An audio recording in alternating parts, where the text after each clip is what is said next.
They're kind of our fur kids. They're our babies.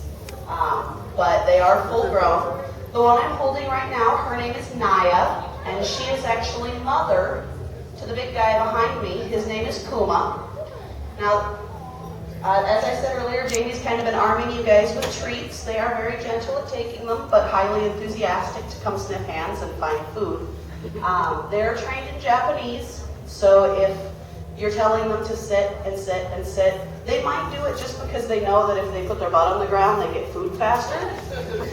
But they know their commands in Japanese. That's for a couple reasons. The largest of which is it doesn't ruin their obedience training when we take them out in large crowd situations.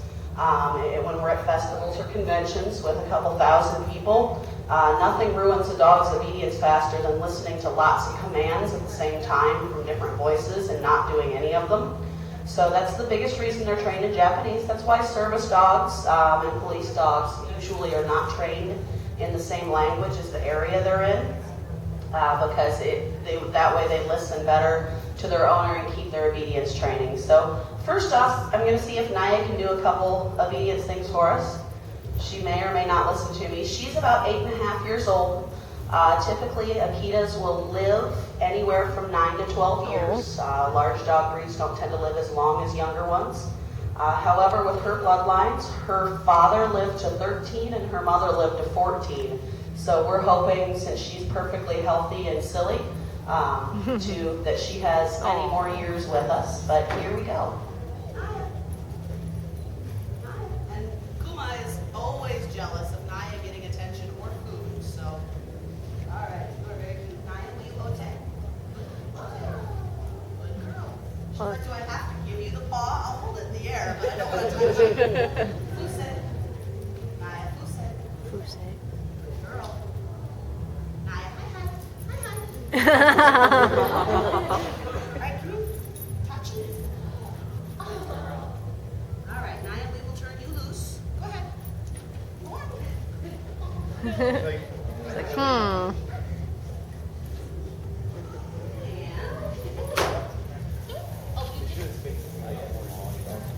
Kuma is a bit more enthusiastic. Kuma. Kuma's just like, let me go so I can Sorry. get food. Mate. He's like, nope. Oye.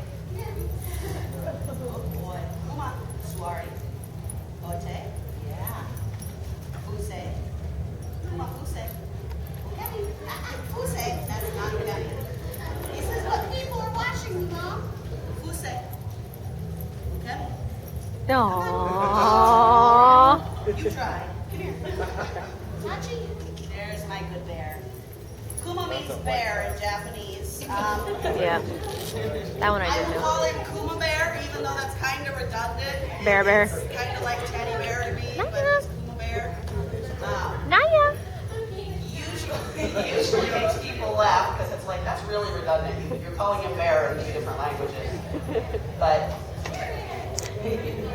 he's my fluffy boy. When he was born, he was out of Naya's first litter of puppies, and he was the last puppy born. So we had little puppy Brindle, her color, the striping. Next puppy, Brindle. Next puppy, Brindle. And then a grizzly bear cub. It's like, what is this? It's red. He's a reddish brown with the black toenails, and he really did look like a bear cub.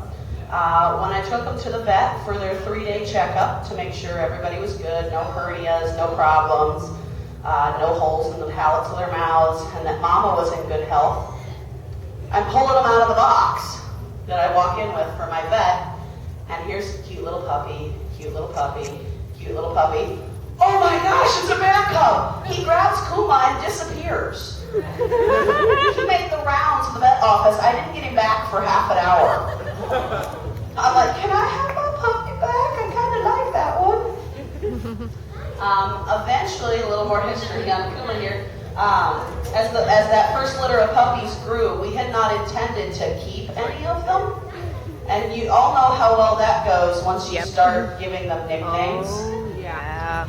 And this started off, each puppy had a nickname, but my son decided that he was going to dub this particular puppy Little Fatso Aww. because he would lay completely on his back, spread-eagled and sprawled upside down, and his belly after nursing was as wide as he was long. And he's always been a pig. You guys have probably already figured out that he still is. But we decided that, you know, we couldn't give him a complex. We couldn't keep calling him Little Fatso, so we had to name him. And once we named him, we got pretty attached. Now, as far as coloration, a lot of people have seen Akitas before, whether it's in person or in pictures. You probably already figured out that these are not very common color variations within the Akitas. Naya is what's considered a silver brindle. Brindle is the striping. She's black and silver or black and fawn, depending upon what she sheds out. Sometimes it looks a little more tan than gray.